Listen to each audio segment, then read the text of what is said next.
Assalamualaikum warahmatullahi wabarakatuh. Perkenalkan, nama saya Kismatul Naila dengan NIM terakhir 310. Di sini saya akan memenuhi tugas general review sosiologi hukum.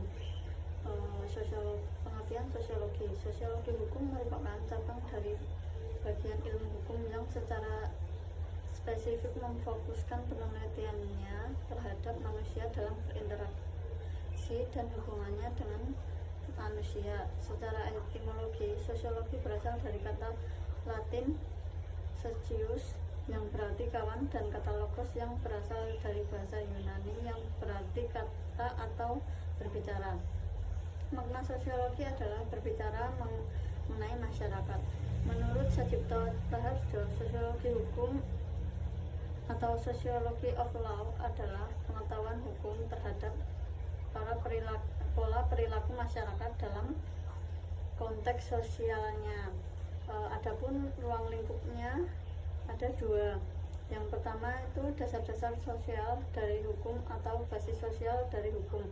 Contohnya hukum nasional Indonesia, musyawarah dan kekeluargaan. Yang kedua, efek-efek hukum terhadap gejala-gejala sosial lainnya. Contohnya UU nomor 1 tahun 1974 tentang perkawinan terhadap gejala rumah tangga. Objek kajian sosiologi ada dua.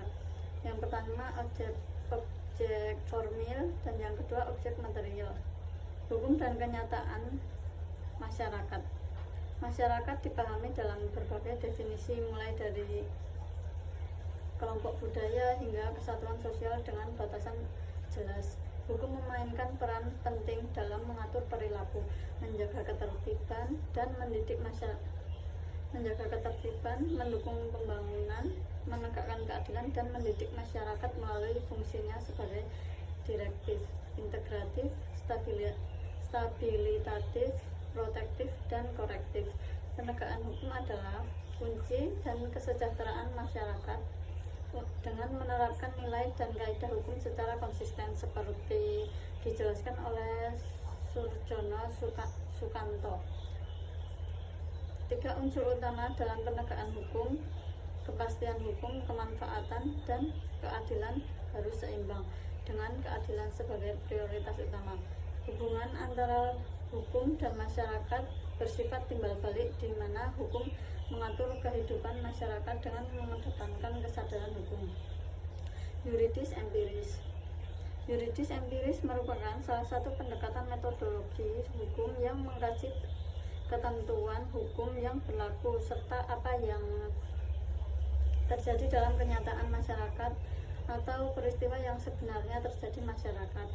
Dalam kamus KBBI, kata yuridis menurut hukum secara hukum berarti bantuan hukum atau diberikan oleh pengacara kepada kliennya di muka pengadilan. Sedangkan kata empiris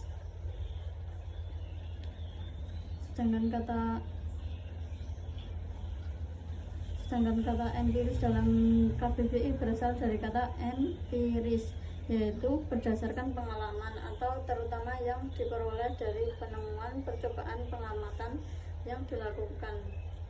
Yuridis empiris atau yang sering kali disebut dengan sosiologi hukum merupakan suatu ilmu yang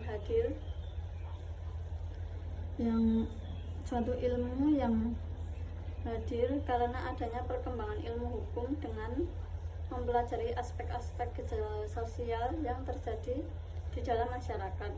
Yuridis normatif merupakan pengertian dari penelitian hukum. Normatif adalah sebuah penelitian yang menitik beratkan pada pertanyaan atau permasalahan hukum dalam suatu yurisdiksi tertentu. Perbedaan yuridis empiris dan yuridis normatif, perbedaannya itu di pendekatan penelitian yuridis empiris melihat bagaimana hukum diterapkan dalam praktik dan bentuk pengaruhnya terhadap masyarakat. Kalau yang normatif itu lebih fokus pada norma hukum yang ada dalam peraturan perundang-undangan. Kalau yang Perbedaan sumber data yang digunakan biasanya bersumber dari lapangan, seperti dengan melakukan hal wawancara, survei, observasi, dan data statistik.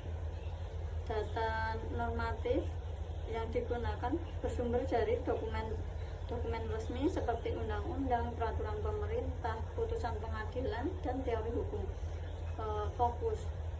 Fokus menurut yuridis empiris, fokusnya adalah pada perilaku dan interaksi sosial yang berkaitan dengan penerapan hukum. Apakah hukum berjalan efektif serta dampaknya terhadap masyarakat. Yang menurut normatif, fokusnya adalah pada penafsiran hukum secara konseptual untuk memahami norma-norma hukum yang ada. Tujuan yuridis empiris mengevaluasi suatu penerapan hukum dan dampaknya dalam masyarakat. Yang normatif menemukan, menafsirkan, dan mengembangkan suatu hukum. Sejarah positivisme. Positivisme adalah suatu filsafat yang hanya mengakui hal-hal nyata, dapat dilihat dan terukur. Filsafat ini menolak ide-ide abstrak atau metafisik seperti esensi atau nilai-nilai yang tidak bisa diambil secara langsung. 3 tahap perkembangan dalam berpikir. Yang pertama, tahap teologis. Manusia percaya bahwa kekuatan ilahi ada di balik segala kejadian alam. Yang kedua, tahap metafisik. Kepercayaan pada kekuatan ilahi digantikan oleh ide-ide abstrak dan metafisik. Yang ketiga, tahap positif manusia mulai menerangkan fenomena alam bukan dengan konsep abstrak. Pengaruh perkembangan pemikiran modern. Positivisme hukum juga mendapat dorongan dari perkembangan metode ilmiah yang berkembang pada masa tersebut. Positivisme hukum mampu memenuhi kebutuhan tersebut dengan menawarkan kerangka hukum yang pasti dan jelas, di mana setiap orang dapat mengetahui dengan pasti apa yang diharapkan dari mereka oleh hukum. Hukum tidak dipandang sebagai alat untuk mencapai keadilan moral, melainkan sebagai instrumen untuk mengatur perilaku manusia dalam masyarakat yang kompleks. Prinsip positivisme hukum antara lain, yang pertama, aturan pengakuan. Kedua, pemutusan antara hukum dan moralitas. Yang ketiga, hukum sebagai perintah. Yang keempat, fokus pada hukum tertulis. Kelima, kodifikasi hukum. Implikasi logis positivisme terhadap pemikiran hukum. Kelebihannya adalah adanya jaminan kepastian hukum dan masyarakat dengan mudah mengetahui apa yang boleh dan apa yang tidak diperboleh. Adapun kelemahannya, hukum sering dijadikan alat sebagai penguasa. Yang kedua, undang-undang bersifat kaku terhadap perkembangan zaman. Yang ketiga, undang-undang sebagai hukum tertulis tidak mampu mengakomodasi semua persoalan kemasyarakatan. Yang terakhir, tokoh-tokoh hukum positivisme. Yang pertama, John Austin.